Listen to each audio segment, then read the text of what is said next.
dans les années qui ont suivi l'indépendance de l'Algérie, c'est-à-dire principalement les années 60 et 70, on a assisté des deux côtés, c'est-à-dire côté cinéma français et côté cinéma algérien, à des visions qui se résumaient à un camp à soi, un camp CAMP. Chacun voyait le problème du point de vue de sa propre mémoire et de sa propre idéologie. Et qu'à aucun moment, les films de cette période ne sont rentrés dans la complexité du drame algérien. Ce qui a caractérisé pour l'époque le cinéma algérien des années 60-70, où on faisait beaucoup de films sur la guerre de libération, bien évidemment, c'est le fait qu'on était dans un discours unanimiste. Un seul héros, le peuple. Donc, pas d'histoire individualisée, ou très peu. Il y a des exceptions. C'est le cas notamment de la bataille d'Alger. Gillo Pontecorvo va mettre en scène une page essentielle de cette guerre de libération. La bataille d'Alger, c'est l'affrontement entre les commandos FLN qui sont à l'intérieur de la Casbah, de la vieille ville, et les parachutistes du général Massu et du colonel Bijard. Et donc cet affrontement va avoir un accent de vérité d'autant plus important que le principal protagoniste de la vraie histoire, Yassef Saadi, qui était le chef algérien de ces commandos, est lui-même partie prenante du scénario. L'autre cinéaste important, jusqu'à ce jour, c'est Mohamed Lagdaramina. Il réalise Le Vent des Aurès en 1967, l'histoire d'une mère dont le fils a été arrêté par l'armée et qui, de casernement en camp de regroupement, va essayer de retrouver son fils avec sa poule à la main, parce que la poule, c'est ce qu'elle veut donner en gage pour remercier celui qui lui dira où est son fils. Et ce film a eu le prix de la première œuvre à Cannes. À Cannes, où on va retrouver, 8 ans plus tard, Mohamed Lagdaramina, 1975, Chronique des années de Braise, première palme d'or pour un film issu du monde arabe. Alors, Chronique des années de Braise est intéressant. Pourquoi? Parce qu'il pénètre la complexité et les contradictions qui pouvaient exister à l'intérieur du mouvement national algérien. Et d'ailleurs, le film culmine dans une scène où à la fois les tenants de la voie pacifique et les tenants de la lutte armée sont massacrés. Du côté français, on est dans une situation politique compliquée. La censure, elle existe.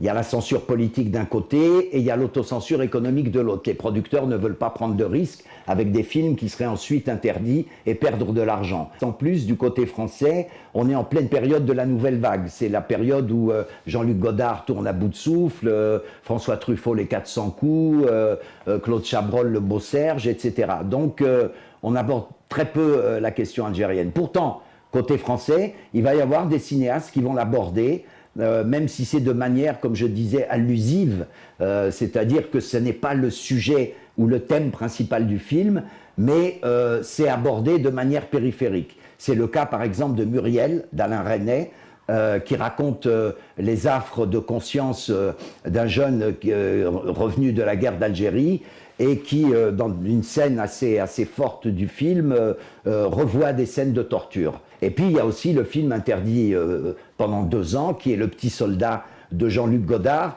qui est un film d'ailleurs qui a provoqué beaucoup de controverses et de polémiques à sa sortie, enfin en tout cas quand il a pu être vu par le public, y compris au sein de la gauche, parce qu'on soupçonnait à travers la manière dont il mettait en scène son personnage qu'il y avait quelque chose qui flirtait avec l'extrême droite. Jusqu'au début des années 70, lorsque Yves Boisset réalise RAS et lorsque René Vauthier réalise Avoir 20 ans dans les Aurès. Là, on a commencé à avoir une vision qui commençait un petit peu à correspondre à la réalité historique et aux événements tels qu'ils se sont déroulés, plutôt qu'à une vision purement idéologique où il y avait un point de vue avec d'un côté les justes et de l'autre l'ennemi. Et puis c'est une tendance qui va se confirmer beaucoup plus récemment, dans les années 2000, où Philippe Faucon avec Trahison et Florent Emilio Siri avec L'ennemi intime vont aller encore plus loin dans cette dénonciation de la répression en Algérie. On voit par exemple pour la première fois dans le cinéma français, à ma connaissance, l'utilisation du napalm dans L'ennemi intime. Et pour la première fois dans Trahison de Philippe Faucon, on voit la situation ambiguë et délicate dans laquelle se trouvaient non pas les harkis, qui étaient des supplétifs de l'armée française, mais les appelés algériens sous l'uniforme français et qui étaient toujours soupçonnés de jouer double jeu avec l'ALN ou le FLN. En parlant de complexité et d'approche complexe de la réalité de cette guerre d'Algérie, il est difficile de ne pas citer Hors la loi de Rachid Bouchareb. Il n'a pas hésité à aborder une page souvent occultée côté algérien, qui est la lutte interne qu'il y a eu dans les années 50 en France, une lutte armée entre les partisans du FLN qui voulaient récupérer les lieux, notamment tous les cafés que les messalistes, qui étaient l'autre partie de Messali Hadj, hostile au FLN avec lequel il ne s'était pas engagé au début de la lutte de libération. S'il y a quelque chose à déplorer concernant ces films à la fois algériens et français sur la guerre d'Algérie, c'est qu'il n'y a pas suffisamment de regards et de mémoires croisés.